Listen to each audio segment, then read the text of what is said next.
Tarumbeta italia katika anga. Like this.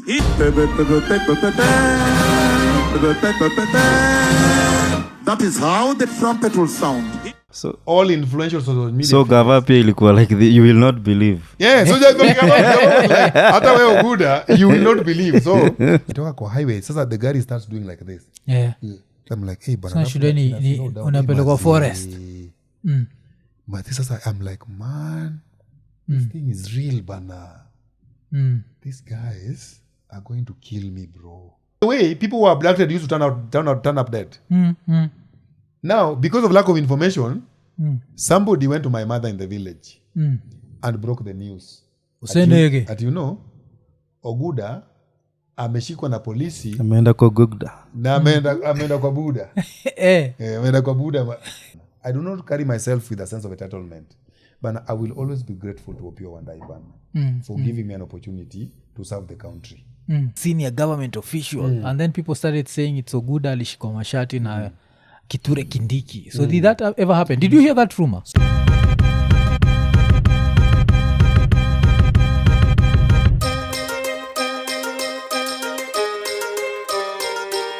Now, let's go back to 2024. Okay. So 2024, before you are abducted. I abducted myself. Yes, so we'll talk about that. Yeah. But you were one of the biggest critics. Wa Gava. Okay. So, of course, one of your clarion calls, we shall be there no matter what. Yeah. But another interesting thing, I always credit you with this. Yeah. Were you the one who started calling our deputy president Soprano? I plead the fifth. Yes. I don't own the intellectual property. Unajua kuna watu nasemanga Oguda unadanganya. So mimi, you see more, people have approached me and asked me, kwa nini hizi slogans zako ziweke kwa t-shirt uuze? Yeah, they will not believe. Yeah, they will not shall believe. Be there no matter what. Ati you will see bad things here in front. Unaona vitu mbaya hapa mbele. Ati you will see what's you. So and I tell people, there's nothing new under the sun. And you might think you are the originator of an idea. You bana shock on you. The day you go and register it, you'll be shocked. Kuna mtu hiki tu alishaisema mahali somewhere before. And so I believe in what I call public knowledge. If you have knowledge, let the public benefit from it. Okay. Unanishika? So I cannot say I'm the first person who started calling DP the Soprano. Yes. Because somebody might come here and say I am the. Well, you know Kenyans are very intelligent people. Somebody can even track. Aseme Oguda, the first time is on record. The first time you said this was this date. This guy said it for the first time, even though akwa famous. So wewe ukachukua unashika. So me, I don't want to credit myself with the slogans I used. Okay. Because I'm not sure I'm the first person who said it. Okay. So, but on the 24th of June 2024, you wrote, someone tell that Soprano CS that Gen Zs have been peaceful all along. And it's his rogue police who are coming to the streets to beat people's children. Na yao imewashinda kuchapa. And then he was like, he should not bring for us asitulete. And then you don't bring for us. Okay. Yes. Slogan, yes. Ukishamaliza hii later that night ama some hours later ukakuwa abducted. So let's start with that. Ulikuwa which neighborhood were you living in? At that time I was living in Donholm. Yes. Donholm is an old council estate. Na by the way, me I believe in government Nini. Housing. Yes. By that time I wasn't working for government, but unajua I don't know milikonga nizi watu wa city council. I hear it was for managers or city council. Yes. And actually Kitambo Eastlands was for Africans who were working for government. Kitambo. Because wazungu na actually I'm reading a book called Slow Poison. Slow Poison is about Idi Amin and Museveni in Uganda. Yes. And why Uganda stagnated since independence because of some poison injected in the governance system yenye imefanya wasiende. Anyway, the point is Kitambo government housing used to be considered used to be given according to your class in society. Yes. Wazungu wenye walikuwa bado during the British colonial rule, wazungu wa Gava walikuwa wanaishi hii area, hii side ingine. Uruwaiwe ilikuwa ndio inagawanya the poors and these other guys. So Westlands, Kilimani, you know, hao ni watu wenye walikuwa high in society. Then Africans kama sisi, even though you are a manager in government, ulikuwa Islando but doni. Mtu wa Kanjo wenye ako middle level anaishi Maringo ama Fafajeriko. Yes. Mtu mwingine anaishi sijui Kaloleni. So at that time I was living in Dono and yes, so you posted this was before you moved to the other side of the highway. Sija move yes bado. yes I'm not so I'm on the streets, bro. I'm still the mtu wa streets. okay, so you post this at 6:20 p.m. At what point were you grabbed? Because I know you were grabbed on 25th. I was grabbed on the morning of the day the Gen Z stormed parliament. Yes. So uligrabiwa Around 1 a.m. Saa 7 ya usiku. Oh, okay. Yeah. Okay. Alafu Unajua hiyo ni morning already. yes, ulipelekwa wapi? So this is what happened. It was during the Euro Cup. Euro Cup. Euro. Yes. The Euros. So I was watching Italy because me, I'm a fan of Italy. I don't know which team you support in Europe. Me, I support Italy. Mi ni Ufaransa cause imejaa watu weusi. Okay. Hata Italy tuko na nani? Tuko na huyu jamaa wa Italy, tuko na striker wetu wa Moise Kean. Hata Balotelli alikuwa mtu wa Italy. Mi yangu ndio sasa nimesema wamejaa. Yeah, so that's Ufaransa imejaa. So I was watching football nikimaliza. Napendanga kufanya kazi usiku. Because me I believe bana during the day unafaa uende kwa street hustle ukirudi ndio collect your thoughts together. And of course it's at night so you can think straight. So I went after watching the football iliisha midnight nikaingia kwa laptop yangu. I was scheduling tweets for the next day. You know on Twitter you can schedule tweets. Unashika? So mimi niko na wewe hapa iko nini lakini tweets zina run. So people are like this guy kwani ako kwa studio ama na tweet unashika? Then I hear a knock at my gate bana. Yes. And I'm wondering, okay, sahi at my gate, who might that be? So I'm saying, when unaishi kwa plus kwa na gate, unaishi vizuri Nairobi. Kuna manyumba poa bana. Msidharau government houses bana. By the way, Mwaf, hata hii mambo ya historia affordable housing. Bana, you should see the 3-bedroom houses bana. Hata wewe unaweza kuchukua moja. It's very nice. But anyway, it's happy hizo. No, the all over hata kwenu Nyakachi niko sure kuna nini? Kuna zingine. But anyway, I was in a house that iko na gate. Na nilikuwa niko downstairs because my study room iko downstairs. Yes. Na my kids and my wife walikuwa kwa bedroom upstairs. So mimi nasikia gate wanatingiza. So I'm like, hey bana, this is serious bro. The noise is not dying down, eh? So when I'm running upstairs to check what might be the problem, napata my wife is also coming downstairs. Ashaona kuna watu kwa gate. Yeah, because bedroom iko upstairs. Yes. Ashaona. So she's coming down kuniuliza kwani what's up? Kwani umekuambia hao zako wamekuja kukunini? Because by that time I was working for the office of leader of minority. Yes. Nilikuwa kwa office ya Opio Wandai. Opio Wandai used to be the leader of minority at that time. So I was working in his office. So sisi tulikuwa watu wazimio bana. Tulikuwa watu wa opposition at that time. Yes. So amekuja napata my wife kwa stairs, akikuja downstairs. Boss bwana. Those guys were many. Were many. Unaanga zile movies za monkeys zina climbing kama Spider-Man. Batman. Yes. Planet of Apes. The Planet of the Apes. But I know you're a fan of hip hop. Kuna this guy called the Last Emperor. Yes. Yes. Bro bana. Kuna basi yenye kwa hiyo song ya meditation.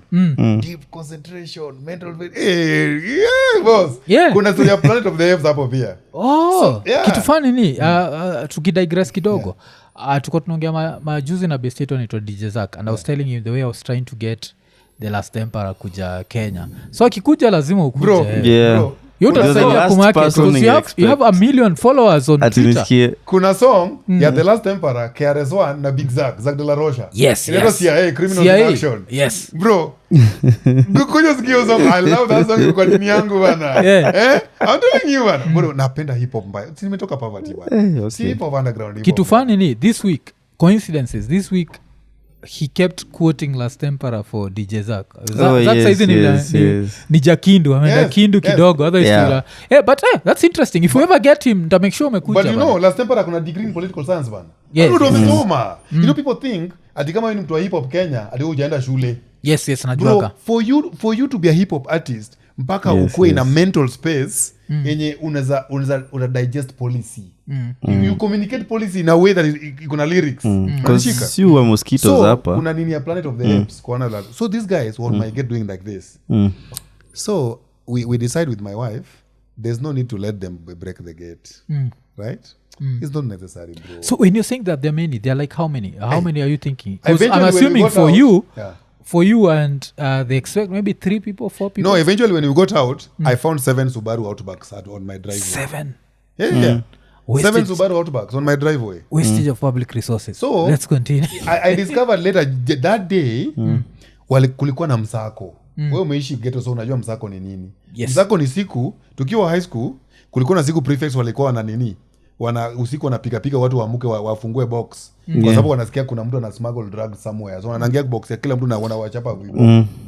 Hiyo siku is the day they were rounding up all influential online figures. Okay. Ndio tuzifan flame Intel walishapata the next day Kanaenda kunuka. kukatanuka na ukweli kilinuka bana They will not hawa believe. waliingia bunge.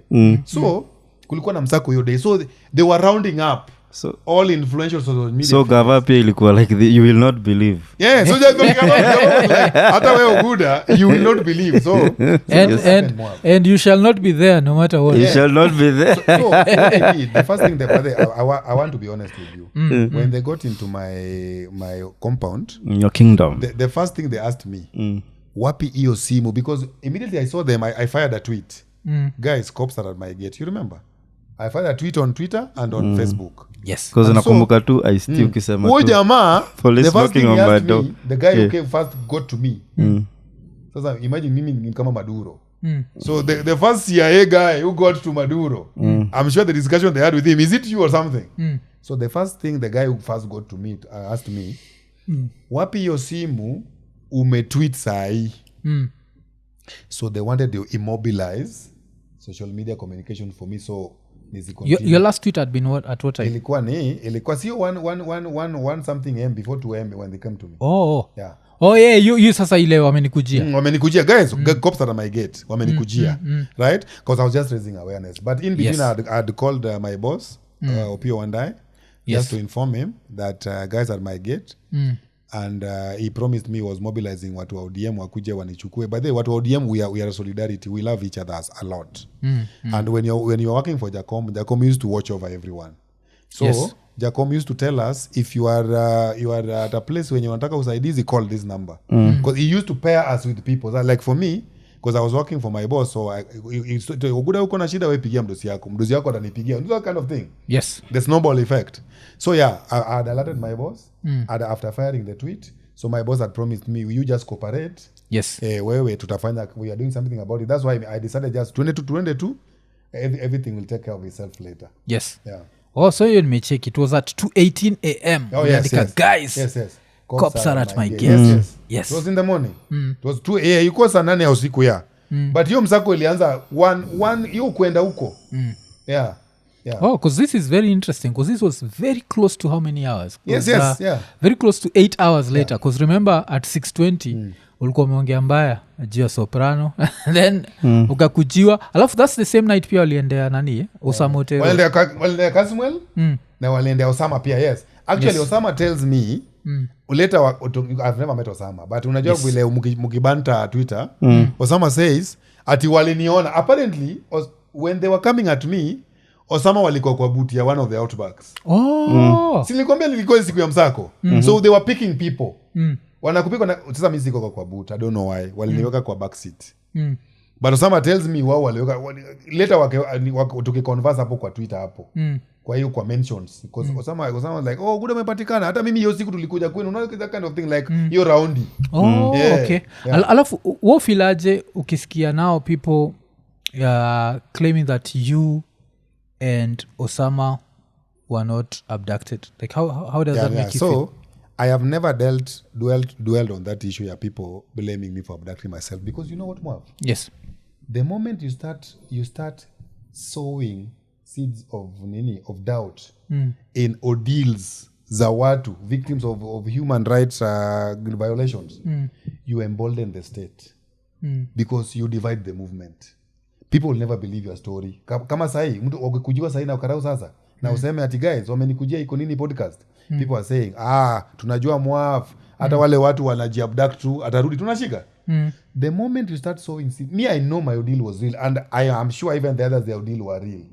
So I will never ever blame anyone who has been abducted for abducting themselves, or I will not make fun of it, or I will not water down their experience for anything, because there are guys who are abducted na waliuliwa bwana. Yes, I know that. So this is not child's play bana. But once you are a guest of the state, it is fair game. Anything can happen to you.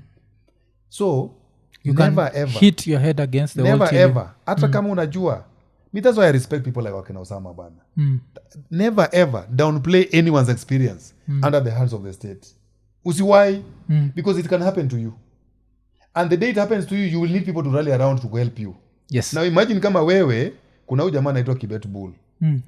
You know, before he was abducted, he used to make fun of me on X. Yes. Na sikuwa namjibu. Yeye na somebody called George Diano. At George Diano. Yes, they used to say, Diano. Oguda muliaji abduct. And I used to keep quiet. Not because that he was not affected by it, but because I didn't want to make a meal out of it. Because the moment you do it, Kenyans will forget about the issues. Yes. They start discussing that gossip. Na hiyo controversy, na hiyo confrontation. Kenyans love vitu zenye kuchekelea watu wengine. Yes. Okay, so I don't want to make this thing my issue. Because the cases of abduction is a national issue. Yes. So if the country can benefit from my experience to make the environment better more, let my experience be the last experience. So nezata kujua like na ever since did he used to make fun of you after he got abducted? No, before. So you see, wakina Kibet na nani wale abductiwa way after we were released. Yes. But the Gen Z movement was still alive. Yes. Unakumbuka?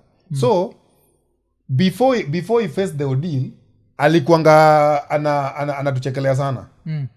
But I kept my cool because until you get into that room where ukutu peke yako, you can never know what is happening outside and what will happen to you next. Yes. So that's what I wanted to understand. How, after they pick you up, this is 2:18 a.m., what happens next? So they put you kwa back seat. So mostly nasikiaga you sit between two people. Yes. I sat between two people. Wakakuekelea First one niwekea pingu, getting out of my house. Yeah, in front of my kids. That was not a good experience, but it's okay. Uko na trouser, uko na short? No, they gave me time to dress up. Okay. Actually, they came and told me, okay, they did not slap me, they did not beat me up. After I gave them the phone, waliniambia, sasa, just dress warmly. Oh, okay. They gave me time. It's a cold night. Yeah, dress warmly. Cold night ahead. Wewe, tunaenda na wewe. Then as I was getting out of my gate, out of my compound, they waliniwekea pingu. And then after kuniweka kwa Subaru hiyo, wakanitolea pingu. Because they had sandwich me. Walikuwa na bunduki mingi kwa waist bana. Yes. Zilikuwa zinanifinya hapo. Unajua Subaru watu bakabana hapo nyuma, even though the Nini is comfy, but walinifinya kidogo. Ni hizo mabunduki. But they did not beat me up, they did not like do what. But uko mbele. So tunakombea tuko na msako. Yes. So kwa convoy unaonanga hiyo pale airport North Road. Unaona ukitoka Doni ukiingia Utaring, ukienda airport. Hiyo ni Taj Mall. Kuna hiyo chicken, hiyo curve inarudi hivi because you can't get to the airport through Taj Mall mpaka hiyo overpass uende nayo mpaka huko alafu rudi hivi. So bana hapo kuna darkness bana, hiyo street lights. Sijui kama hawajaweka sasa mama azifanyi usiku. That place is dark bro. Walisimama hapo. Wakanitoa kwa Outback. Wakaniweka kwa double cabin bana, ile Ford Ranger. So hiyo rende ya Outbacks kulikuwa na Ford Ranger nyuma. Yeah. I later discovered Subaru ni ya kupika watu, Ford Ranger ni ya kudump watu. Wanishika? Kudump aje? Kudump, yani, the Subaru team ni wa kuinterrogate. Yes. Yani, wakituma endeni mchukue Ian. The role ya watu wa Subaru team ni, I think ni watu wa intelligence or something. Ni kuverify huyu ndio Ian. Identify The identity of the guy they are picked. Biodata. Yes. So wakishachukua simu na baadhi walikuwa wananipiga picha. Alafu sijua they were sending that thing to that some control command center somewhere. In between these careful.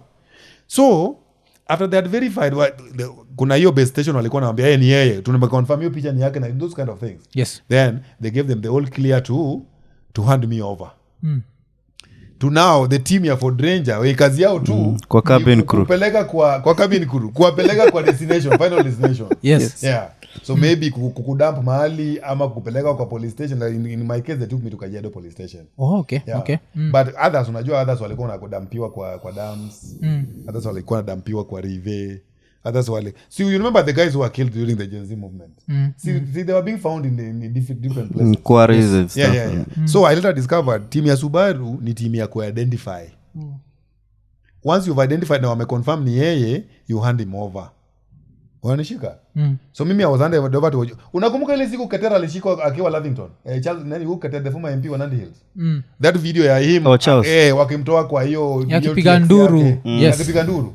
So remember in getting the double cab ya white? That is the double cab that dumped me at Kajiado police station. Okay. Alafu Ford Ranger. Hii Kajiado police station hiyo cell sasa ulikuwa na mtu ama ulikuwa solo? Bro, wacha nikwambie. So unajua after I was handed over sasa niko mimi na hao watu wa nyuma wawili na yule dere na huyo ko drive ko passenger wake hapo mbele. So we are like the five of us but I'm the only civilian. Yes. Bro, the Ford Ranger double cab inapaishwa bana. Kanyaga mafuta. Inakimbia. So, you know, once I'm handed over, they don't tell me where they're taking me. Yes. And I don't know. So, the only thing I know, we are at a highway, penya ina bumps. Unajua kuna bumps, you can feel something. Highway, speed, alafu, yani, gari ina breathe bana. Like, ni kama mnakimbiza kama gari ya miraa. Nikuzinitongwa ni defensive driving, yes? Yeah. When I discover sasa tumefika place yenye ni off-road, when I start panicking, ni tumetoka kwa highway, sasa the gari starts doing like this. Yeah. I'm like, hey, bana. Sasa shule ni unapeleka kwa forest. But sasa I'm like, man, this thing is real, bana. These guys are going to kill me, bro. Hakujaribu kusema tutam. Like no, they didn't tell me. Unajua wakuongeleshi like psychological torture. So kumbe I discover tumetoka kwa highway Kajiado police station iko kwa it's off the road. Yes. Bro, the road going to Kajiado police station is not tarmacked. Iko na hizo vitu.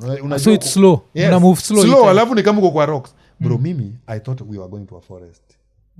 The stories I'm Sando start replaying into my mind. Uliona that's the end of the road for yes. Stories I'm Sando start replaying. By the way, that's when you know it's only you and your God. Your time. Nothing else matters, bro. So tunaingia Kajiado police station. First, I did not know niko Kajiado. How do I not know? Because they ensure wamepark hiyo gari in a way in which ukitolewa nje unaingia tu kwa OB desk.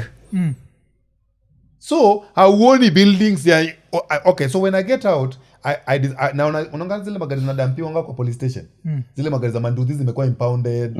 The accidents. Zina license. Mpaka zimeanza kumea nyasi. So eventually, finally, I breathe a sigh of relief. I see some signs of life. Because nikitolewa nje, naona magari zimedampiwa hapo. I can tell this is a police station because hizo manduthi zimekuwa impounded. But I can't read any wall imeandikwa hii ni police station gani. Unakumbuka? So na go to the OB desk. You know what they tell the guy at the OB? Huyo karao. This is our guest. Book him in, but usiandike jina yake. Andika tu nani amemleta. Because they were afraid your time the human rights activists wa LSK walikuwa wamekuwa abducted, they were make calls. Their teams. Alafu so they wanted to avoid a situation whereby wamefika kwa OB wamedemand hiyo book wasome waone jina yangu na wa insist ako hapa mtoe unashika. So they don't write my name, they write the name of the guys who booked me in. So I hear in the police code ati when you are booked in by a cop, it is the cop mwenye atakuja kukutoa. Yani kesi yako wanangoja yule jamaa mwenye alikuleta kama ni police because they are colleagues. So wameniweka hapo ndani, waliniweka kwa seli ya some vijana wawili bana. One of the vijanas bana sijui alikuwa na issue na domestic violence. Sijui alifanya mtoto wake sijui alikufa. Ati sijui alipiga mtoto. Kijana bro, I talked to that boy, he's a Masai. Alikuwa ametolewa sijui huko Loitoktok. Unajua Kajiado is like the regional police station ya Kajiado. So huyo kijana he told me ati yeye alienda kufanya kazi somewhere, kutafuta kazi ya mjengo, and he had a young bride. Alikuwa na mtoto mdogo, mtoto wake. He came back but found the kid dead. Akawekelewa ati yeye alimuua. The other boy alikuwa na kesi ya gari ati alinunua gari on hire purchase. Huyo the other kijana alinunua gari on hire purchase, kumbe hiyo gari ilikuwa ni gari imeibwa. So akarestiwa ati until you tell us who sold you the car. Otherwise ni wendo tunakushika, hii ni gari iliibwa ukauziwa. How did you get possession? Inaitwa possession of stolen property. Yes. So nilikuwa kwa sele bana hiyo sell bana. Now did they also ask you where you are in? Yeah, so they asked me I told them, I was honest with them. I told them mimi nimekuja hapa sijui nimefanya makosa gani, because the cops did not tell me what crime I had committed. Yes. So I was honest with them bana. Mimi niko hapa. Then we just started bantering each other hapo bana. So at least hao ndio wamefanya sasa ushajua uko Kajiado. Yeah. Yes, so ask them. But you can't tell anyone because ni kwa sell. Yes. Hakuna wale walireleasiwa before No. So the next morning huyu anaenda koti. In the morning kuna watu anaenda koti because the Kenyan law huwezi wekwa above 24 hours. So bana huyu jamaa kienda koti anarudishwa tena jioni bana. So you see, I could not tell this guy my predicament because even he ako kwa ngori bana, anataka hipi atoke. But tuli agree na hao mavijana, bro bana, if the court releases you bana, scream my name. Yeah, not scream my name. Nilimpatia namba ya kupiga. Aliniambia ameshika, sijui alishika aje, but anyway, unajua bana, I was just telling me so that I can feel good. But I am sure kushika namba because hatuna kalamu hapo ya kuandika. Yeah.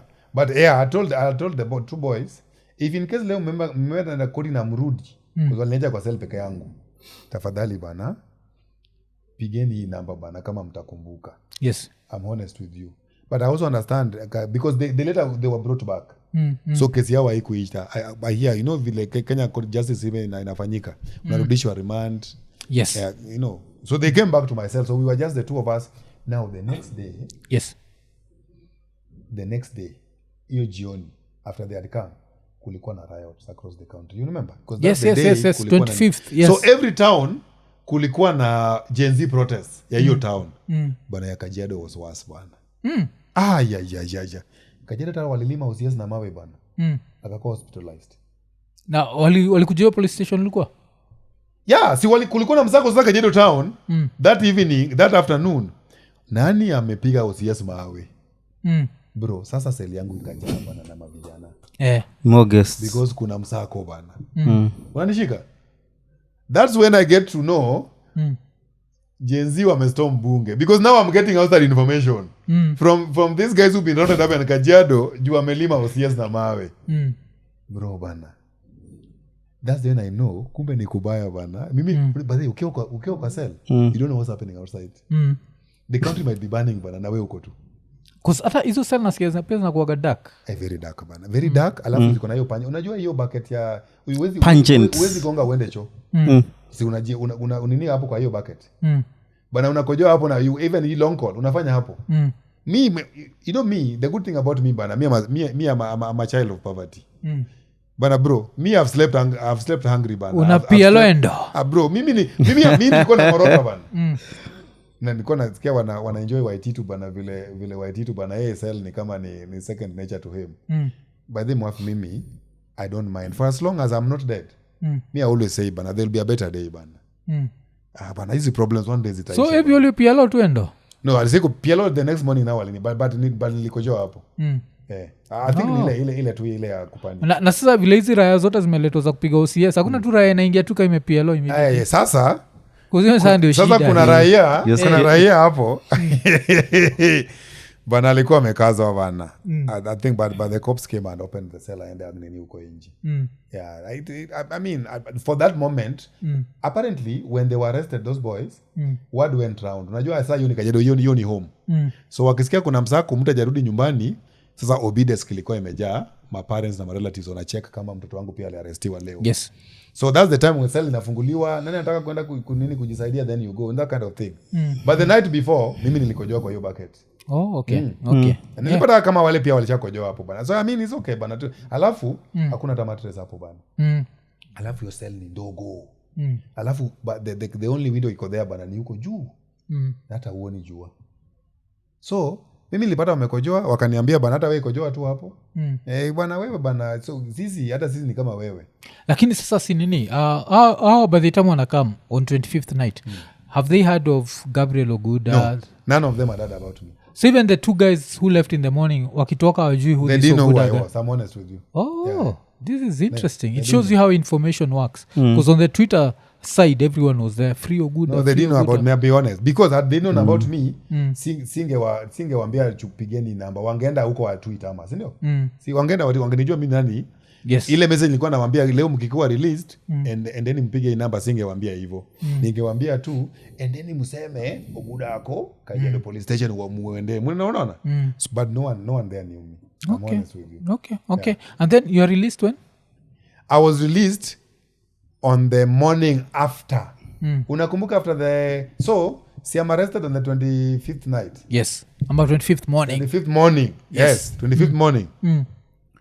Nikalala 26th. 27th, the law says mpaka pelekwe koti.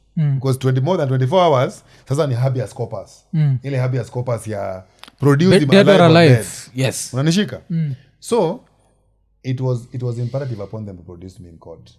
So I was so let me tell you what happened. On the morning of 27th. Yes. Kuna watu wakiwa kwa sela wanapewangwa chai breakfast. Watu nakula kwa sela. Ni chai bana, mada zingine bana is so hard, difficult bana, hata ni kama stone. Kama una dental formula hard maze, kama wewe si child of poverty bana, utaambia tu. But the first child of Tagro. The first morning bana nilisema bana stomach yangu bado just na hiyo pungent smell, but there's a reaction to all that ecosystem. So you don't even want food the first day. Yes. Yeah, but it's natural. Yani, yes. So mpaka first day sikukula. Cause hiyo reaction ya pungent smell inatafia na nini stomach yako, kuna gas mbaya, ammonia, unaona?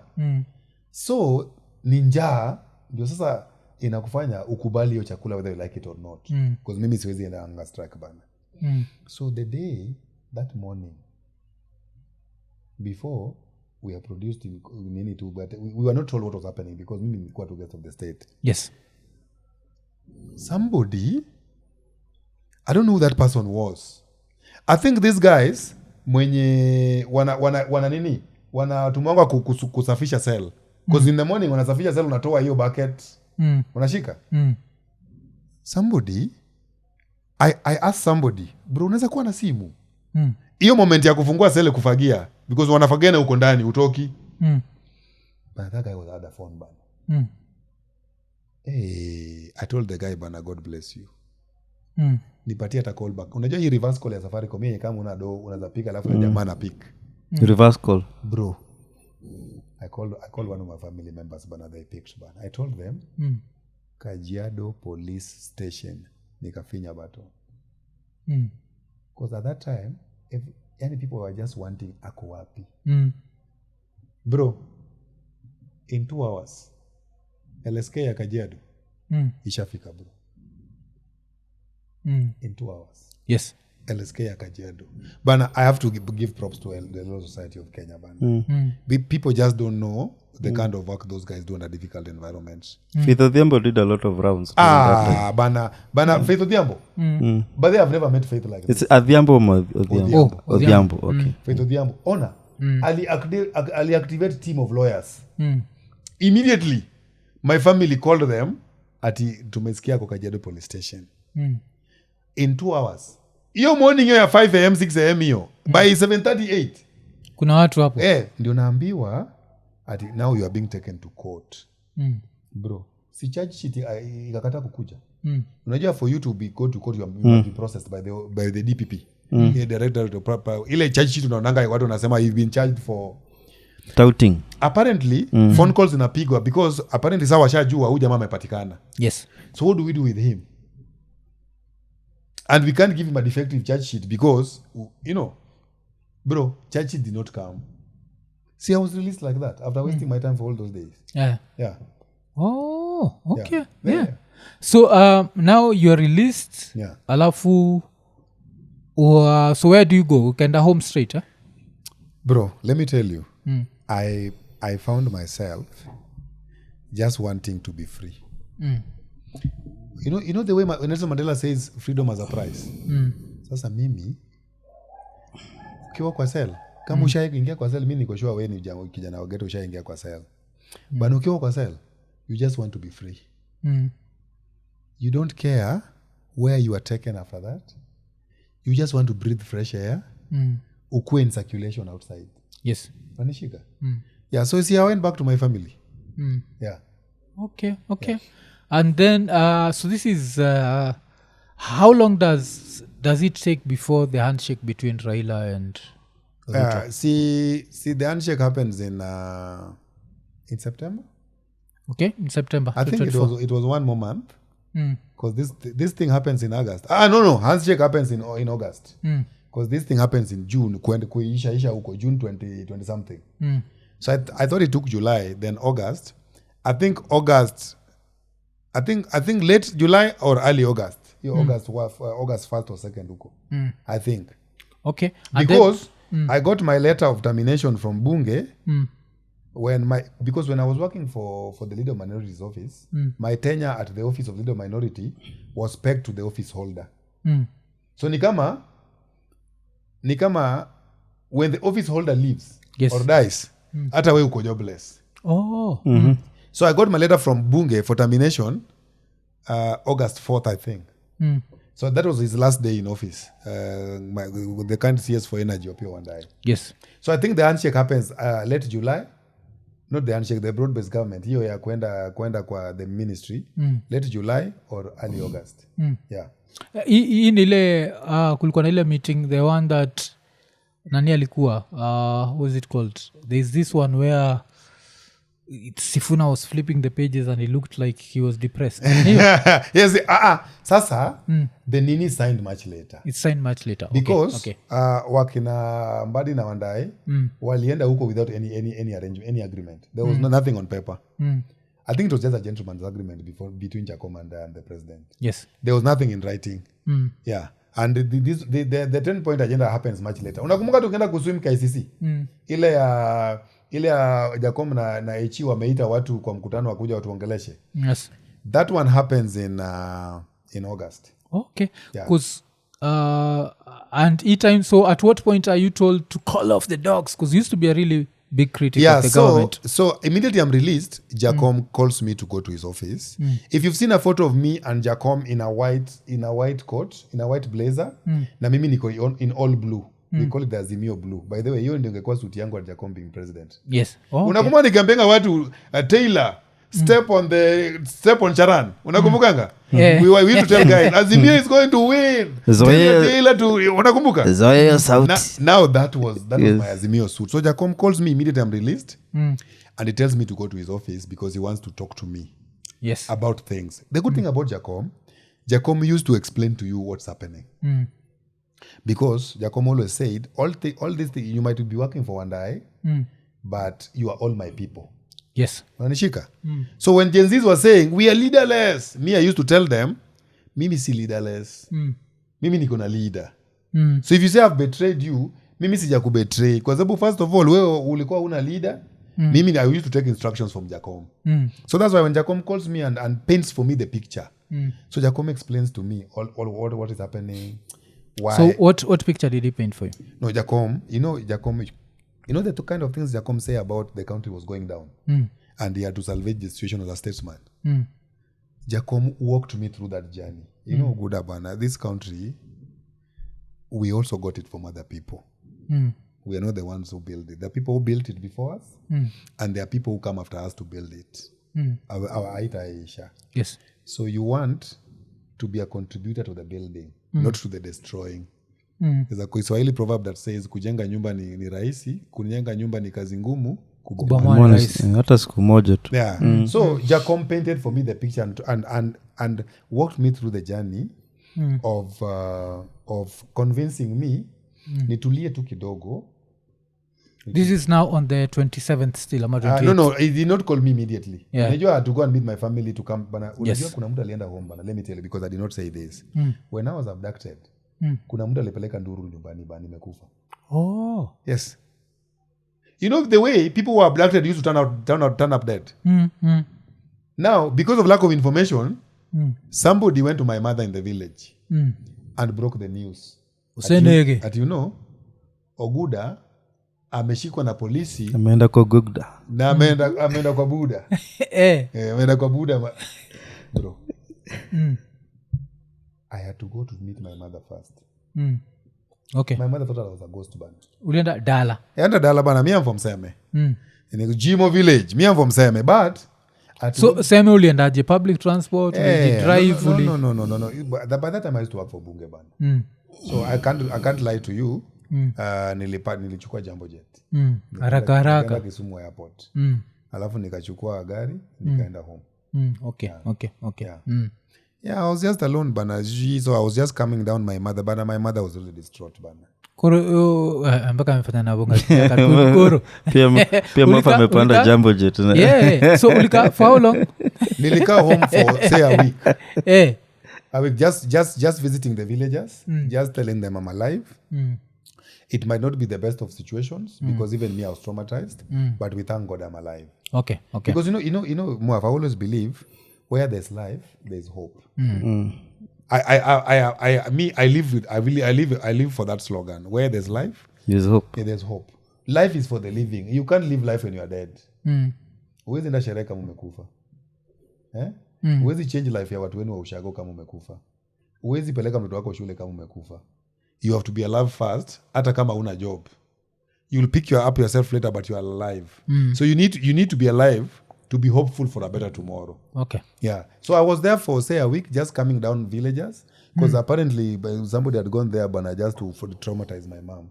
So I had to calm them down and then just to assure them niko alive, even though I was not in the best of mental of stages. But nilikuwa tu sawa bana. Okay. Then unarudi Nairobi. So after Nairobi, how long does it take before Jacom? It takes. See, I tell you, ile nini. My committee was formed in August. August of 20. No, my committee was formed in August 2025. But then 1 year later, because apparently people ask. Remember this broad-based government? Yes. When the CSS Wakinawandai now leave parliament to go to the government, then Jacom is asked na watu wa ODM form ni gani? Customer, they've gone there as individuals. Yes, form ni gani? So Jacom had difficulties explaining to our bases, are we in government or not? Yes. Yeah, because kuna watu wako government yenye walikuwa watu wa ODM damu. Yes. Na kuna watu wako kwa opposition wanapinga serikali. So form ni gani Jacom bana? Tupange bana. Tell us, tupatie nini na happen. So what he decides to do what he was calling a countrywide tour to go and listen to what the demands of the party bases were saying. Ndio wangempatia they go ahead ku-ink hiyo kusolidify hiyo agreement, wampatie hiyo deal, na kama wampatii aseme hatuko serikali. So Jacom embarked on a countrywide tour. Yes. You remember him going around consulting his party base. Yes. The good thing about Jacom used to be very consultative. He never used to make any unilateral decisions on behalf of the party peke yake. Yeah, that's why I like the guy. The guy alikuwa na consult. You know, if you hear anyone saying that Jacom alinipigia simu, yes, bro, believe that guy. Okay. Whether ni Kasmuel, ama ni Okech Sala, ama ni Edwin Sifuna, anyone who says ama ni Gaucho, everyone who says Jacom alinipigia simu, Ian, believe those guys. But Jacom, there's a day when I went to Jacom's office. This is true story. Nenda kwa ofisi yake Capitol Hill. So before we meet him, anakonga kwa desk yake, akigo through briefs. Bana Jacom amesimama kutugotea, ako kwa simu, WhatsApp. You know you can see somebody's WhatsApp ni messages. Bana ana chat na mtu mwingine, ako kwa some village. You know the way you see your madman ana collecting garbage sijui kwa town. Bana shock on you. Huyo jamaa kuna namba simu ya Jacom. Jacom anaongea na yeye. Jacom was talking to somebody in some village bana. Na Kijaluo. Unajua hii Kijaluo ya DP ya village. And I gathered it was somewhere in game or somewhere. Like somebody you don't know, see politician, yes, see MCA. So Jacom used to be very consultative. So this thing happens. So I don't know which question you're asking me, which ile deal ya kwenda gava. Yes, because kile natry ku understand ni when you called off the dogs. Yes. So ulikuwa umesema juu hii time alikuita, ndio kwa try ku understand like what the timeline is like, how long. No, Jacom immediately I was released. I think I took something like I said 3 weeks. 3 weeks ukammeet. Then he called me. Yes, so hii akikumita na kuambia like what else did he talk about? Because I remember who was it? There's someone who told us, I think it was Casmwell. Yeah. I can't remember. Memory yangu gambaya. Iya nilikuwa nani? Someone who told us that Raila told him that ilikuwa on Sarigo then. Yes, that the worst thing about a revolution is you never know who's going to benefit. Yeah, correct. So that was one of the reasons why Raila would never use, he had all this power where if he wanted to destabilize the country he could have, but alikuwa nasema hajui who's going to benefit. We might end up going back where we have military rule, and he didn't want that. So wewe, like, how did he so there are 2 reasons I stopped tweeting. One, because they had taken my phone. Okay. And I discovered after I got it back, they are destabilized. They had interfered with my accounts. Yeah, so you're Pegasus. I don't know what they did to it, but it took me time to regain them. But immediately after I regained them, it was after Jacom had spoken to me. And he had painted for me that picture. Rico tells you he painted for him as well. Yes. And that was Jacom's message all along to his bases. After that episode, Nini, Parliament. June 26th. Jacom was very categorical that I do not want this country to descend to the dogs and because of me. Because unajua sisi walikuwa nasema ni Oguda ni mtu wa Jacom. So if he's fanning the flames, ni Jacom amemtuma. Wanashika? So Jacom didn't want the blame if the country was to go down to be on his head. Because Jacom told me something like, unajua Oguda, if the country goes down, if Kenya becomes a failed state, yes, one day it will not be a failed state. It will come back again. Hata kama ni after 100 years, there will be a commission of inquiry to inquire why did Kenya become a failed state, and who are the people, who are the players at that time who made Kenya a failed state. And let me tell you, our kids or our grandkids who will be there at that point will be angry at us for wasting their years. It's called arrested development. Yes. Ati kama Kenya ingekuwa failed state, mimi ningekuwa nimepata kazi 10 years ago. Unanishika? So, Jacom told me, Oguda, by the way, if Kenya becomes a failed state, na we jina yako ilikuwa one of the people who made it become a failed state. One day when the books are opened, for the guys everyone to be accountable for their role in making Kenya a failed state, you might even be taken when they were hanged. Because in some countries, if there are some capital offenses, making Kenya become a failed state, a capital offense, wenda kwa hanged. And if it happens under your lifetime, bro, wenda kwa gallows bana. So the good thing about Jacom used to paint for you that picture so that he can walk the journey with you. What do you do with that information is up to you, because kuna wengine walipentiwa picture na wakaendelea kufanya hizo vitu, si ndio? You know, somebody can advise to you. You decide what you do with the advice. Advice ni yako. But me, I can assure you, all these things I was doing on behalf of the ODM party and on behalf of Jacom. Okay. Because at that time, tulikuwa kwa leader of minority, tulikuwa kwa Azimio coalition, and we were both rejecting the finance bill. Both the GNZs and the Azimio coalition in Bunge were rejecting the finance bill. So our interests were aligned. Okay. Yeah. So then another interesting story happens. So Opio ends up joining the government, and then kuna kuagana this thing. Is it the rumor of the week or something? Kuna kuagana hii aka Kolamia Nation, Talk of Town. You know it, eh? So Talk of Town has this story that there is a big critic of the Kenyan government who ended up at State House na akashikwa mashati because he was known for disrespecting a senior government official. And then people started saying it's Oguda alishikwa mashati na Kithure Kindiki. So did that ever happen? Did you hear that rumor? So yes. So I met Kithure Kindiki for the first time today when we went to meet the president of State House. Oh, okay. I've never met him. This is on the 21st of January 2026. 2026. Yeah. So you're sure you didn't meet him in No, it was 2024 akakushika mashati? Eventually, see, you had Itumbi talking about Gachagua. Yes. So remember? Yeah. Hiyo story ya slap. See, that was one of the issues that they had with Gachagua. Yeah. But even Itumbi has mentioned it in his post about Gachagua during the impeachment. Yes. So it wasn't me. It was him. He admitted him himself. Oh, so ilikuwa nani? Ilikuwa Gachagua ndio alikuwa na... It was Itumbi and Gachagua. Oh, He said it himself. He said it himself. Ati Gachagua alikuwa na issues na yeye. Yes, he said that. He said one of the counts that Gachagua is impeachment was alikuwa you know there's a way if you're a public officer you need to conduct yourself in a manner that respects, it dignifies your office.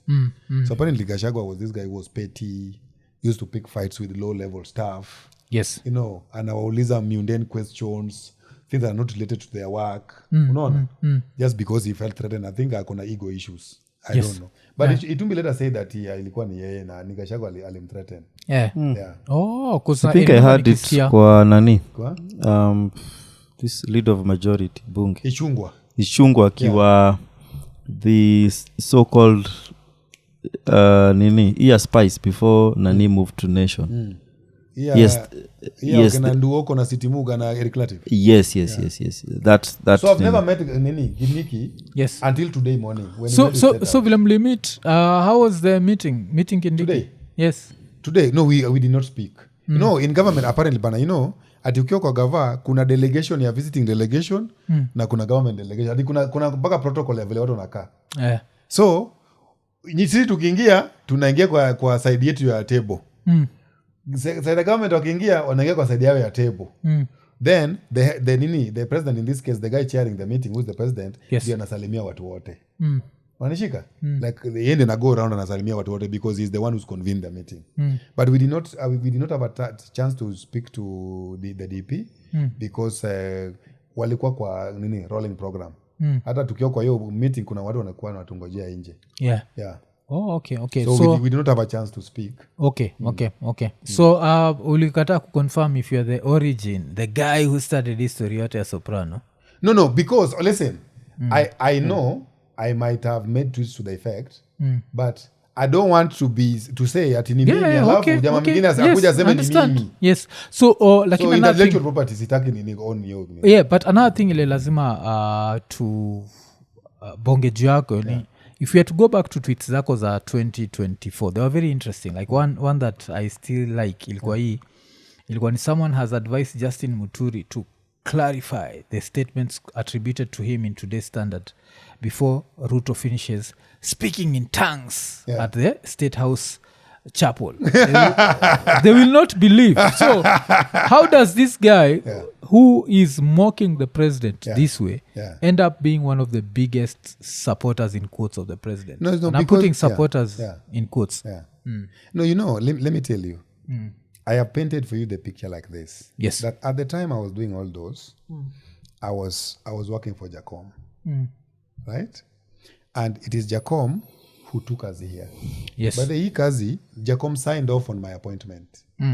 See, the 10-point agenda, the committee oversighting the implementation, we were both appointees of both the head of state and the Right Honorable Prime Minister Raila Odinga.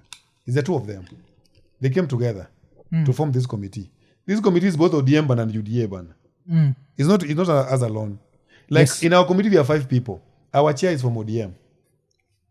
Our chair, Dr. Agnes Zani, who is the chair of our committee, is the deputy secretary. The deputy Wazifuna. The deputy Wazifuna is our chair of our committee. The other lady, the other ODM person is Honorable Fatuma Ibrahim. She's a former Wajir woman rep. Yes. Then I'm the third person from ODM. UDA umetupatia watu wawili. Javas Bigambo, who's our vice chair, and then Kevin Kiare, who's also from UDA. So we are 5.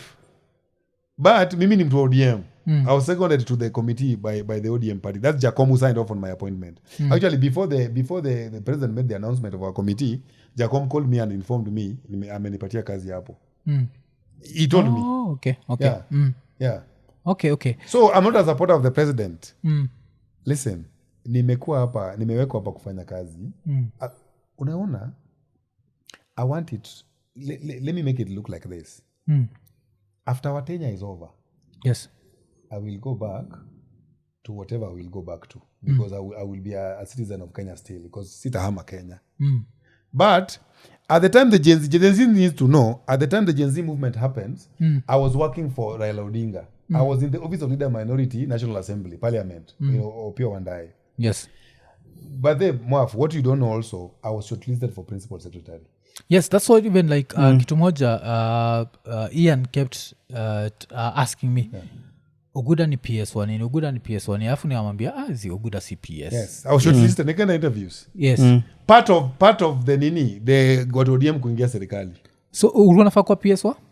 No. So when you apply for PS, a principal secretary can be in any docket. You are a state officer. Okay. So let me give you an example. Whenever there's a reshuffle in government, so the current PS for public health, in your afya house kuna PS wawili. Kuna Oluga huyu wa medical services. Yes. Then kuna Mudhoni huyu wa public health. You know where Mudhoni came from before she became PS wa public health? She was in prisons, correctional services. Okay. So as a PS, when you go for interviews, I went the interview that ninataka kuwa PS wa sports, nisipopata hiyo sitafanya kazi. Because you are an appointee of the president at that time. If you are a PS. So the president can shuffle you based on your strengths and weaknesses. For as long as he still deems you useful to his government. So kwa nini ukupata PS? Yeah, so hiyo I think it was just bad luck bana. But people mocked me for it.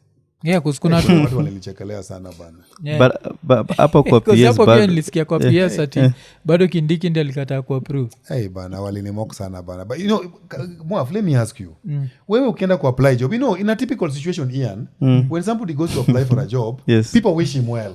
Yes. Unanishika? Me where I come from, people even call you bana, we have prayed for you, we hope you get the job. Bana, for the first time, I've come across a situation where I have applied for a job and I don't get it. People are mocking you for losing a job. See, Twitter is like that. Twitter like, is toxic. Can you imagine, bro? Like, I had applied for a job, I went for interviews. Instead of people commiserating with me for losing a job, because that time I was jobless. See, I told you immediately when I goes to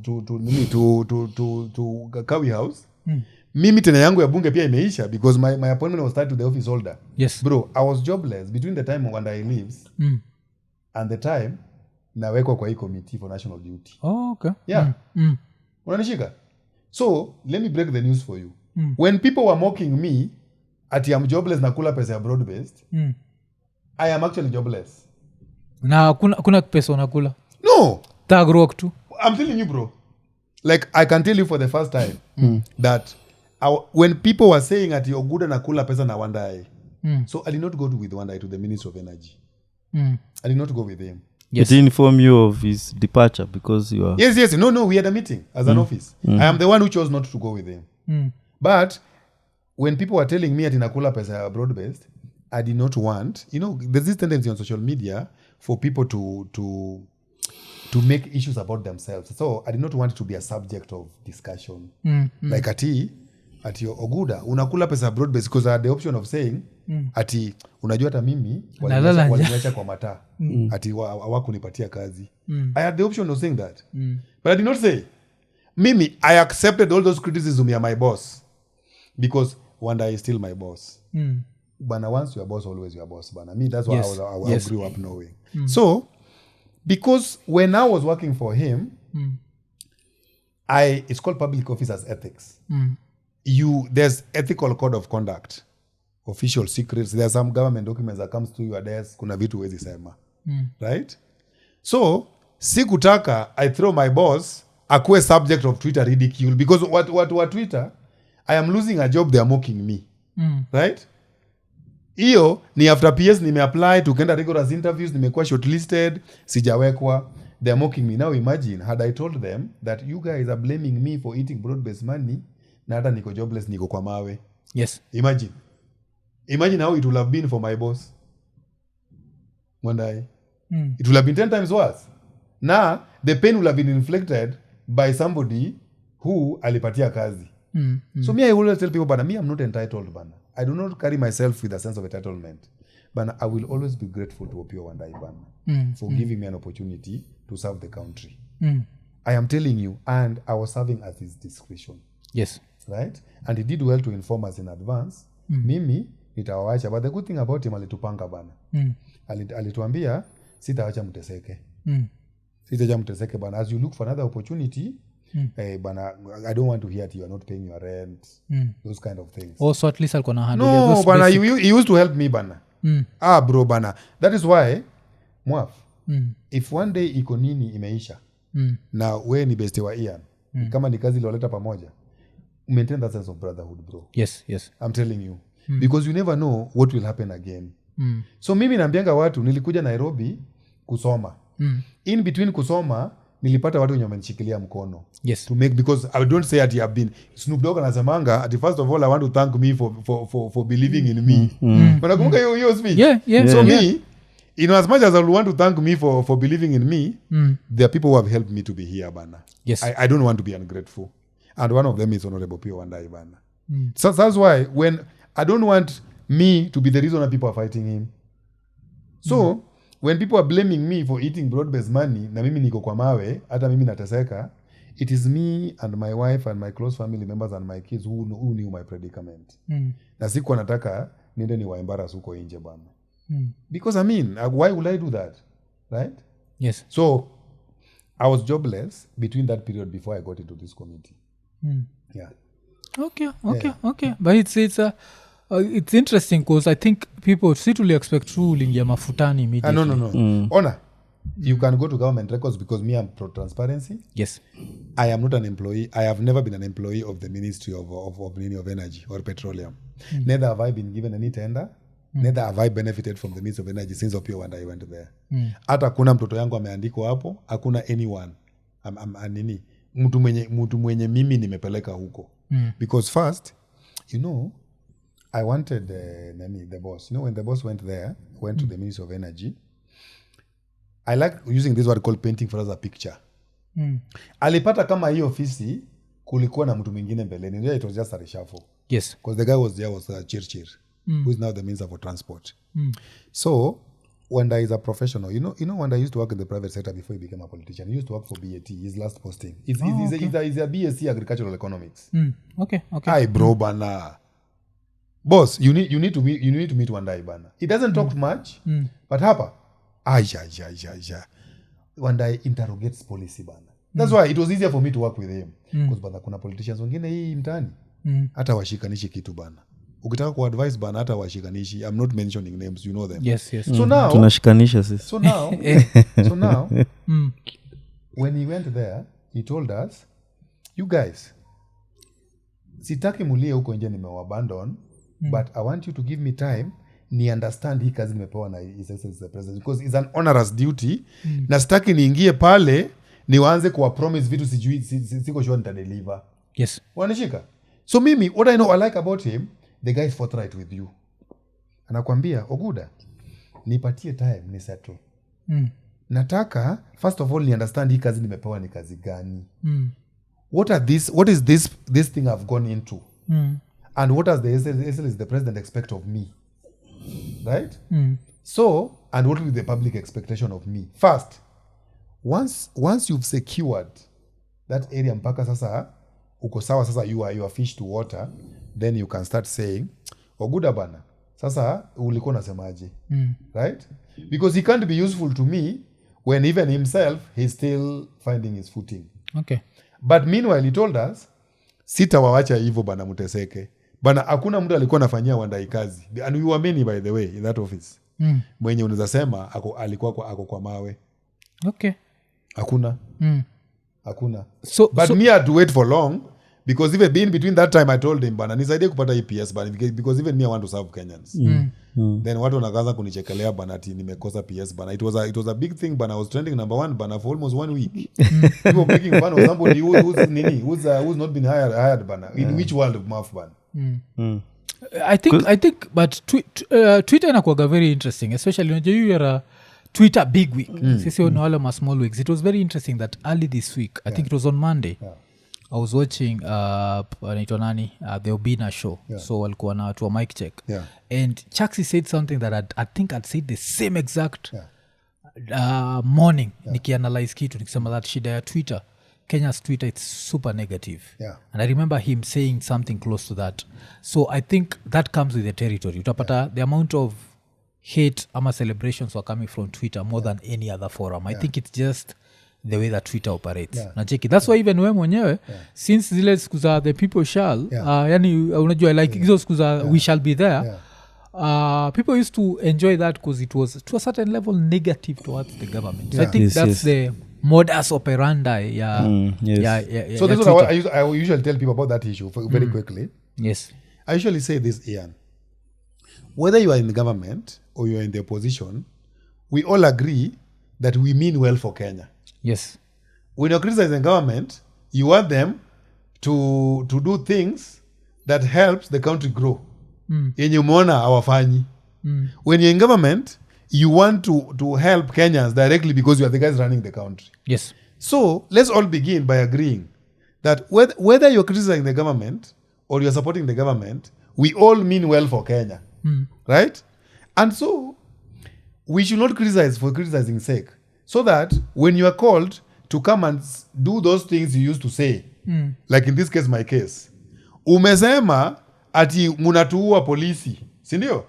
Sasa kuja ukae kwa hiyo kiti utusaidie kukama up na framework ya kuensure polisi haui watu. Why would I not hearken to that call? Because I don't want to be a noisemaker, bro. Yes. Mwaf, mimi I'm honest with you. Mimi sitaki a situation where I'm given a chance to make a positive impact to society, alafu nakataa kuichukua kwa sababu ati watu watanitusi. Yes. Bro. Hiyo ni upumbavu. You have to take. I'm serious. Yes. So, Jacom told us ati hawa jenzi wanipendi sahi. Unakumbuka vile jenzi walikuwa namwambia wewe ni sell out. In fact, standard headlines ilikuwa ndani na scream against him. Unaona?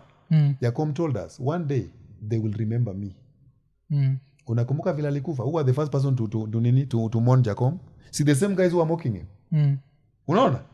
So bro, there's a difference from being a populist politician. Kupiga tu mdomo. Jacom used to say kubweka tu. Yeye anabweka tu. Na somebody, a statesman, there's a difference between a populist politician and a statesman. A statesman is a leader. Anajua mimi napinga serikali, lakini naipinga so that hii kitu ifanyike vizuri. Amedraw your line between making noise for making noise sake and making noise towards encouraging change for the betterment of everyone. Yes. So mimi, I'm this guy who make noise to encourage change for the benefit of everyone here. And because I'm a student of Jacom, he has taught me well, I believe. So mimi, if I ever find myself in a situation where I am being mocked, yes, for choosing the road that is less traveled, the road that will lead us to a place for a better place for everyone. But it's called an occupational hazard. Every occupation has an hazard. So, kama hiyo the occupational hazard that comes with taking this responsibility on behalf of other people who don't want to take to the betterment of Kenyans. Kama ni mocking ninakuja na occupational hazard, wacha ikue bro. Mimi niko sawa. Yeah. But it's also interesting what you said that nani alikuwa na work for correction facility? Yeah, Mudhoni. Now she's public health. Yes. But I always thought that PSs only walikuwa like the profession of any ministry. It's funny, like you can apply to be a PS and then you're just posted to any. You see, do they what's the criteria? Do they actually look at what's your education background? Yes. So that when they're throwing you anywhere. So you see, for me, this is how I understand government. Government iko na 3 branches: executive, judiciary, na legislature. By the way, members of parliament are government employees. Yes. Yeah. They receive salaries from the exchequer. Yes. It's the treasury who pays them. I'm telling you. So mtu sikudanganye ati MP mwenye anapinga serikali si mtu wa serikali. But I've given you the example of myself. When I was in parliament, nilikuwa napinga serikali. Na ni parliament inanilipa. Unanishika? So let no one ever lie to you ati MP si mtu wa serikali. Ati judge mwenye akujudisha si mtu wa serikali. Those guys are government employees bana. But they are different branches of government. The only difference with the executive branch is they are the ones who implement these decisions. They're the implementers. And so they take the largest flack when to use your term, when Samanga shit hits the fan. Yes. It's the executive branch that takes the largest flack because they're the ones who interact with the people daily when they implement projects. So I'm answering your question, Ian, with regards to you thought PSS should be tagged to they are the technocrats. Yes. In the civil service. It is true. For you to be a technocrat, first of all, you have to tick boxes. You have to have a certain level of education. Right? Kama mimi, for example, I have a degree in anthropology. if I asked you, where should anthropologists work? Which state department should anthropologists work? tourism ama unasikia sasa kwa sasa si maybe nyinyi ndo mtafanya watu Labor, wajue I'll where put the you in homo labor, habilis environment. sasa unasikia Labor, environment, mimi, yes. Yeah. I can work anywhere. You know why? I've given you the example of social determinants of health. Medical anthropologists, because anthropologists are branches. I told you we study human cultures. Yes. Like for example, medical anthropologists study human behavior with regards to seeking healthcare services. Why do men only go to hospital wakiwa hali maututi? Kwa nini hawezi enda kwa hospitali kama with a slight nini of headache wanaenda tu kwa kuchukua painkiller? Yet women Brufen. Brufen. So Yes. an anthropologist help you understand why societies behave the way they do, why cultures behave the way they do, why a Bukusu man who's not circumcised cannot be a clan elder. Yes. Yet a Luo man hakuna box na tick ya circumcision when you're electing our leaders. Yet Bukusus huwezi ongea mbele ya wazee kama haujenda jandoni bana kwa rive ati asubuhi. Sasa ati Mbukusu akisimama anasema ati mimi nimetairiwa. So according to him hiyo ni kitu iko yani Aluo is just looking at him and like boss bana. Yani we are still discussing circumcision by 2026. Wanashika? And so you need to have that bandwidth to understand that a villager who was socialized to believe he cannot be led by somebody who is uncircumcised, cannot be given a principal secretary or a chief or a DO mwenye ni Mjaluo because we don't circumcise our people. Wanashika? So utapata DO Mjaluo amekuwa posted in a society that don't regard leaders who are not circumcised as leaders, so they don't listen to him. But juzi nilikuwa kwa flight na Ken Lusaka. Yes. Ken Lusaka, who is the current Bungoma governor. This is very important, by the way. I was in a flight with him to Kisumu. But for the first time I met him, so tulikuwa napiga, so Kisumu is just 45 minutes. Yes. It was the most insightful chat I've ever had with a government official. Ken Lusaka, I grew up in Miwani because my father was a government officer. I used to work in Miwani Sugar Company in Moroni. Ken Lusaka was the first district officer, DO, wa Miwani division. When Miwani was hived off Moroni division. Oh. Yes, but they later became PS.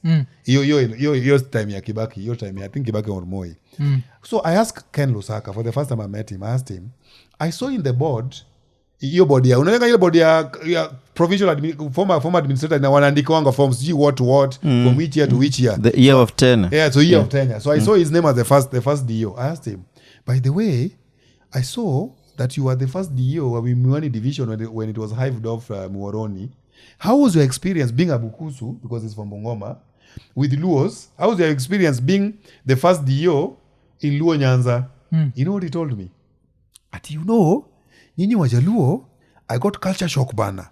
The first baraza I had with Luos, I was struggling with kuongea Kiswahili because hawajui Kijaluo. So Wajaluo walikuwa namwambia, don't struggle with Kiswahili, tuongeleshe tu English.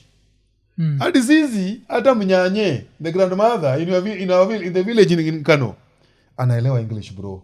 So it's like, we want to make your work easier bana. Just speak to us in English when they are haraka, because you kuinterpret Kiswahili, it takes time. Yes. So Luos are like the Englishmen bana of Kenya bana. So Luo ni kama your mother tongue. Bana Ken Lusaka told me bana, I was shocked that a grandmother in a village is telling me, was a struggle na Kiswahili. Just tell me that government policy in English. I will understand. And for me, it was like, different cultures have different ways of communication. Because Luyas love Swahili. Luyas love Swahili, but it is a default national language, I think. For Luos, it is English. So, I'm telling you, Moab, an anthropologist can work in any state department. At your youth affairs, at your sports. Bro, I can even work in prison now that I've been a prisoner. Even Jacob joked about it when I went to meet him. Aliniambia, Oguda, wewe na mimi, sasa Jacob, na Jaramogi, ati sisi, we belong to same WhatsApp group right now, at detention without trial. You belong to the category of guys who've been detained without trial, because they kwenda kotini. So Jacob made fun of it, but I really laughed, bana. Na sasa hiyo bado nilikuwa na trauma. So I can work with PS wa prisons, mimi. Because now, but the conditions in our jails need to improve. I'm telling you. It's very bad move. Yeah, juka you a chore. Because when we paint the Kajiado, like the cell, I can see it even without stepping foot there. Yeah, now to you scrambling for... Bro, I was struggling to breathe. Yes. Now I'm imagining anyone who has asthma or who has chest problems. You can't make it to trial. You can't make it to trial. Unajua mimi sasa shidangu aga, you see like the way your eyes, tolerance, like your eyes look like you can still see without spectacles. Yes. So I always tell people that my worst thing is I always feel like whatever I lost in eyesight I got through the nose. Yes. So maybe even like if someone was to visit us kama saizi vile umefika ungekuwa tu na loya kidogo tu like jasho kidogo I could be able to detect it. Yes, that's the worst thing about... because of your sense of smell. Yeah, my sense of smell is literally perfect. So now I'd suffer in that cell. Every time so akiniambiaga juu yake najamiaga tu, I hope just tajipata jela. Because unajua pia now, you can never know if you'll find yourself there. You can be abducted. You can commit a crime without kujua me commit crime. Unajua, anything can happen in jipata. So nishaijipataga kwa cell, but ile tukitoka, ile central tulishikwa kidogo. I don't even think tuliingia huko na memory yangu agambaya. Because I remember tulilipa bribe tukatolewa. It was kitambo sana. So, tukimalizia, wacha tukuulize, and asante jo, tumekuwa nayo close to 4 hours. Is that so? Yeah, close to 4 hours. So, tukimalizia, in 2027, usha decide, we ni 10 bila break, KBB? Ama? No. So, let me tell you this. People have asked me a lot of questions. Are you running for office? You know, boss, I'll tell you the truth. You know me, my sort of leadership is this, where people are the ones who tell you, Mwaf, umefanya kazi poa bana, iko nini? We think we can trust you with leadership.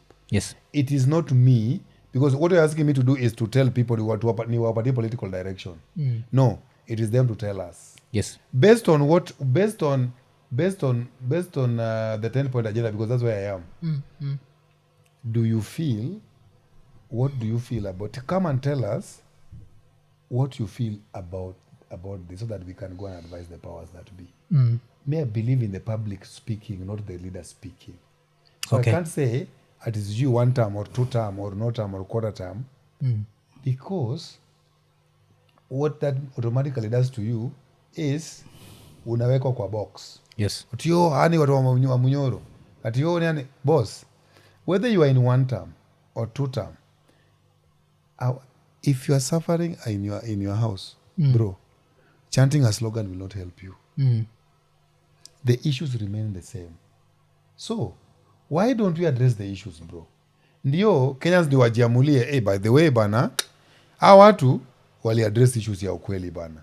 Let us trust them one more time. Or hawa watu, bana, walituangusha. Me, I believe in everyone putting their track record when the time comes. I don't think this is the time for us to start saying those things. Because guys are still working. Right?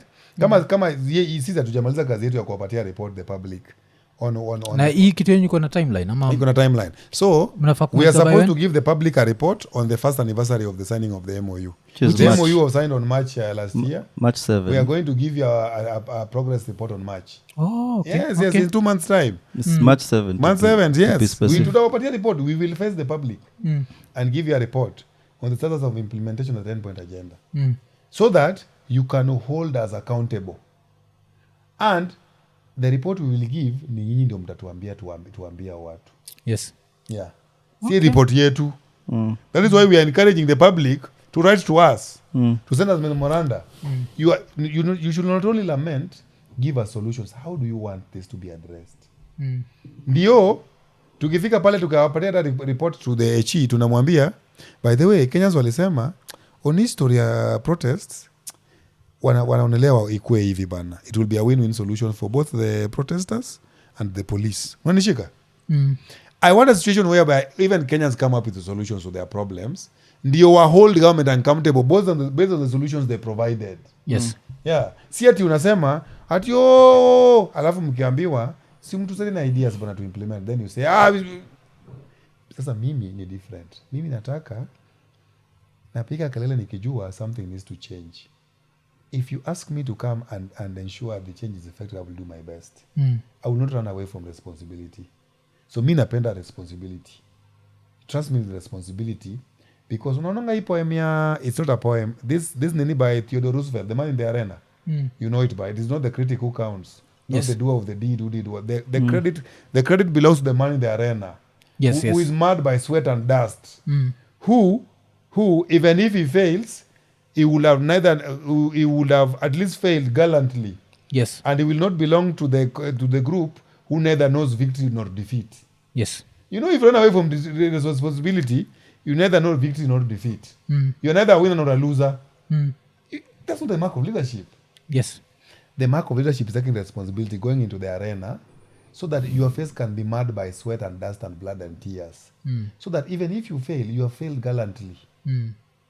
And providence will be good to you because you will not belong to the other group of whiners or complainers, of noisemakers who do not want to try because they fear failing and because people will mock them.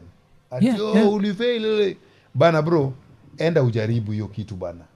Ukikushinda at least unasema at least nilijaribu bana menishinda. You will acknowledge it. Ukisucceed, it's a take. But usiwai belong to the group yenye unapiga kelele na ukiitwa ukuje ufanye hizo vitu ulikuwa na upiga kelele nayo unasema we don't want to negotiate with you, like the Gen Z were telling the president. Sisi hatuwezi kana wewe bana. Sijui there's blood on your hands. Unaona? So who do you want to sit with him? Advise vile mnataka hii country run. Yes. Mwaf bro. Yeah, I know that. Alafu semaga you only make peace with people ulikuwa at war with. Yeah. So the only people you can sit down with are the people you disagree with. The minute you can't sit down with people you disagree with means you're full of shit. You're not looking for a solution. So I've always looked at it that way. Like if you have a problem with someone, you should always be ready to sit down with them. Yeah. And alafu pia ikikam to history of blood in your hands, I've always joked that for people like wale wanatoka side za Luo Nyanza, every president has blood in their hands. Najua. You understand? Like by the way, Mwaf, talking about it, I was reading the report ya Kenya National Human Rights Commission in 2017, when Uhuru was president. Bro, the Kenya National Commission of Human Rights documented sexual and gender violence cases during the post-election violence. After 20. Unakumbuka when Jacom's war himself in 2018? Yes. Bro, it is Uhuru was the president. When our guys were being shot, when Baby Pendo died, it's not Ruto was president. It was Uhuru.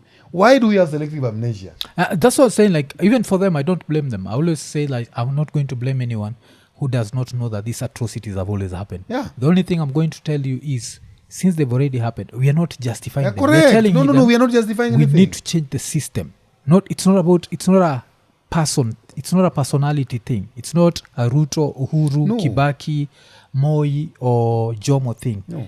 Anyone put in that same position will continue with the same atrocities because that's what has always been the formula. So how do we stop that? Yeah, yes. Yes, and we need to get to that. Correct. Yeah. Muaf, me, by the way, there's something I respect Nini for. You know, Muaf, you might have strong views about some things. By the way, you are very opinionated on a lot of things. Yeah. And I love people like him because kuna mtu aliniambia atunaenda kufanya nini Nini podcast na wewe jamaa sijui kuna time alihost watu wengine wanakupinga hapa. Nakumbuka when you hosted Gloria Oruba and you asked him about me. Yes. And she said some things that were not unpalatable. Yes. Bro, I have met Gloria Oruba and I've worked with her. I'm honest with you. Yes. Maybe what I will not do is to focus on personalities. But yeah. At your Oguda, at your boss. That is Oguda good for the country or not? He's Oguda good. Yeah. He's good. Is Oguda good for the country or not? If I'm not good for the country, then why is he not good for the country? Yes. If I'm bad for the country, then how can he be a good person for the country? Yes. So Moab, why I like you is because you might have strong views about issues, and some of them I might not agree with. Yeah. But boss, I will keep coming back here, bana. Yeah, hata sisi the door is always open. Yeah. But kimalizia acha tumalizie na jina yako. Before we started, I was asking you about your name because Oguda, like I felt like it can also mean my heart. Hey, because Nini heart is Ogudu, sindio? Ogudu. Yeah. yeah, so niko nakuuliza kama ugudu yangu, yeah, my heart. Oguda sindio Oguduna ama Oguda. So for my name is true, Oguduna, but for my name the other word like you said, in Luo one word can mean a lot of things. Yes. So Guda comes from the word gudo, like to put together. Gudoji, like go and summon those guys to converge. Okay. Gudoji together. Yani it's like if you want to address people. So and which you do on X? Oguda. Like Oguda, like it brought us together. Not to be confused with Ogunda, because some people misspell my name like N katikati. Yes. Guys from Ian's the place. And every time I'm correct them. Gunda is like a place where you live when you want to make your own home. So like it's like a deserted place. Gunda.